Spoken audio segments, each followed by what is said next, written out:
台南市东区总共有45个里，上午伫个超过半数的里长出席。北东议员蔡小伟伫个巴克勒公园正式来宣布参选议员连任。蔡小伟表示，家己担任2届的议员，具备完整的市政规划能力甲执行力。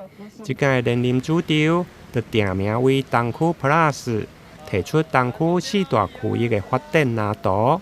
今天非常感谢有将近超过一半的里长跟着小薇一起来到巴克里的入口这个地方。那会特别选在巴克里入口处呢，其实是小薇的政绩之一。那也是要再一次的强调，蔡小薇是一个有执行力的市议员人选。那未来呢，我也针对了东区分为4大区块的一个愿景图，希望未来可以来争取东区更多的建设。那当然也包含了在场所有过半的里长，我们都希望东区未来包含铁路地下化、捷运线，甚至是许多大型的建设，包含这个小巨蛋也好，还有我们的这个有更多的业者厂商进驻，好事多。未来我们也希望可以争取，是不是 IKEA 或者是相关的业者可以来进驻在台南以外，我们更期待东区有更多的发展。所以今天呢，过半的里长跟着小薇一起来到巴克里公园这边，寻求未来东区大发展，让我们继续连任来拼东区的建设。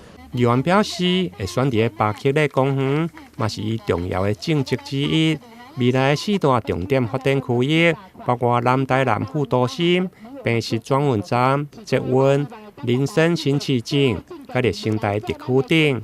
现场并且同齐来喊口号，拼连任、杀建设。东区大发展，连任拼建设。东区大发展，连任拼建设。接续议员嘛，甲着里长做伙来徛优摆清理东区，希望用详实地调查规划东区的未来蓝图，和政策更加打进生活，落实执行。台南新闻林英根采访报道。